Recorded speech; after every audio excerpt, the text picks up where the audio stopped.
آج ہم ایک ایسے بحران کی گہرائی میں جا رہے ہیں جس نے پوری دنیا کو ایک تباہ کن جنگ کے دہانے پر لا کھڑا کیا تھا۔ یہ کہانی ہے آبنائے ہرمز میں پیدا ہونے والے تنازع کی، جہاں حالات لمحہ بلمحہ کشیدہ ہوتے چلے گئے۔ ذرا سوچئے، بحران کی شدت کا اندازہ ان الفاظ سے لگایا جا سکتا ہے۔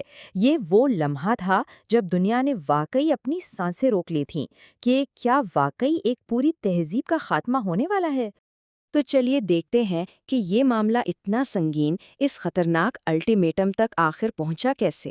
اس ساری کشیدگی کی جڑ کیا تھی؟ اس بحران کے داؤ کو سمجھنے کے لیے سب سے پہلے اس کی انسانی قیمت کو دیکھنا ہوگا۔ 28 فروری سے صرف 50 دنوں کے اندر ایران اور لبنان میں 4000 سے زیادہ جانیں جا چکی تھیں۔ یہ کوئی معمولی تعداد نہیں ہے۔ اب یہ ٹائم لائن دیکھیں، اس سے صاف پتہ چلتا ہے کہ حالات کتنی تیزی سے خراب ہوئے۔ نتنز پر حملہ، پھر امریکہ کی طرف سے دی گئی ڈیڈ لائنز کا نظر انداز ہونا، ہر قدم کشیدگی کو بڑھا رہا تھا، اور اس کا انجام سیدھا 7 اپریل کی اس خوفناک دھمکی پر ہوا۔ جب لگا کہ بس اب ایک بڑا حملہ ہونے ہی والا ہے، اور وہ بھی صرف 90 منٹ دور، تب عین آخری لمحات میں ایک ایسی سفارتی پیش رفت ہوئی جس نے سب کچھ بدل دیا۔ پاکستان کی ثالثی میں 2 ہفتے کی جنگ بندی کا اعلان ہو گیا۔ لیکن اس جنگ بندی تک پہنچنے سے کچھ ہی دن پہلے ایک اور بہت اہم واقعہ پیش آیا تھا، ایک ایسا واقعہ جس نے امریکی فوج کی صلاحیتوں اور عزم کا سخت امتحان لیا۔ 3 اپریل کو جب ایران کے اوپر امریکہ کا ایک F-15E اسٹرائک ایگل، جو کہ ایک بہت ہی ایڈوانسڈ فائٹر جیٹ ہے، مار گرایا گیا، تو یہ ایک بہت بڑا جھٹکا تھا۔ اس نے ایران پر مکمل فضائی برتری کے امریکی دعووں پر ایک سوالیہ نشان لگا دیا۔ اور پھر دشمن کے علاقے کے اندر سے صرف یہ 3 لفظوں کا پیغام: خدا مہربان ہے۔ اسی ایک پیغام نے تاریخ کے سب سے پیچیدہ اور خطرناک ریسکیو مشنز میں سے ایک کا آغاز کیا۔ ایک زخمی پائلٹ پہاڑ پر چھپا ہوا، اور اس کی زندگی داؤں پر لگی تھی۔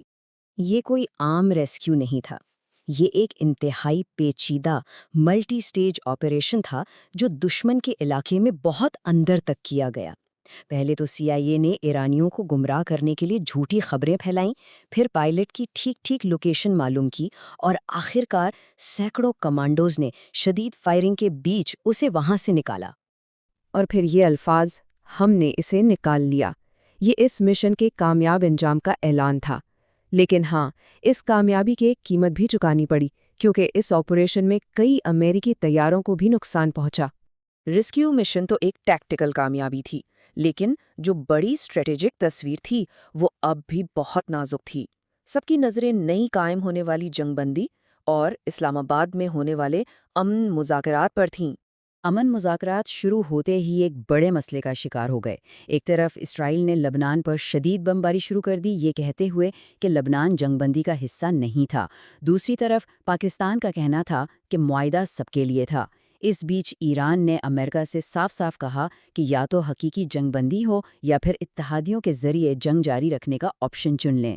اسلام آباد میں 21 گھنٹے تک بات چیت چلی، لیکن آخر میں پورا امن کا عمل صرف ایک اہم اختلاف کی وجہ سے ناکام ہو گیا۔ امریکہ چاہتا تھا کہ ایران اپنی جوہری سرگرمیاں 20 سال کے لیے معطل کرے، جبکہ ایران صرف 5 سال کے لیے راضی تھا۔ مذاکرات کی ناکامی کا فوری اور بہت ہی ڈرامائی اثر اسٹریٹجک آبنائے ہرمز پر پڑا، جہاں معاشی جنگ ایک دم سے تیز ہو گئی۔ تو اب صورتحال یہ تھی کہ آبنائے ہرمز میں دوہری ناکہ بندی تھی، ایک ایران کی طرف سے اور دوسری اس کے جواب میں امریکہ کی طرف سے، تمام ایرانی بندرگاہوں کی، جس کا مقصد ایران کی ہر قسم کی تجارت کو روکنا تھا۔ اس کے بعد ایران کے اقدامات نے تو عجیب ہی کشمکش پیدا کر دی۔ پہلے اعلان کیا کہ آب ناکھلی ہے، جس سے تیل کی قیمتیں گر گئیں، اور پھر اگلے ہی دن نہ صرف اسے دوبارہ بند کر دیا بلکہ تجارتی جہازوں پر فائرنگ بھی شروع کر دی۔ تو یہ سب کچھ ہمیں آج یعنی 22 اپریل تک لے آتا ہے۔ اس وقت پورا خطہ ایک چھری کی دھار پر کھڑا ہے اور جنگ بندی کا وقت ختم ہو رہا ہے۔ تو اہم نقطہ یہ ہے کہ اگرچہ اسرائیل لبنان محاذ پر ایک عارضی آگ بندی ہے، لیکن جو اصل اور بڑا تنازع ہے، یعنی امریکہ اور ایران کا، اس کی 2 ہفتے کی جنگ بندی آج ختم ہو رہی ہے اور مذاکرات رکے ہوئے ہیں۔ تو اب آخری لمحات میں سوال یہ اٹھتا ہے کہ کیا سفارتکاری کامیاب ہوگی یا ایک بڑی جنگ اب لازمی ہو چکی ہے؟ اس کا جواب بھی نہ صرف اس خطے کا بلکہ شاید پوری دنیا کا مستقبل طے کرے گا۔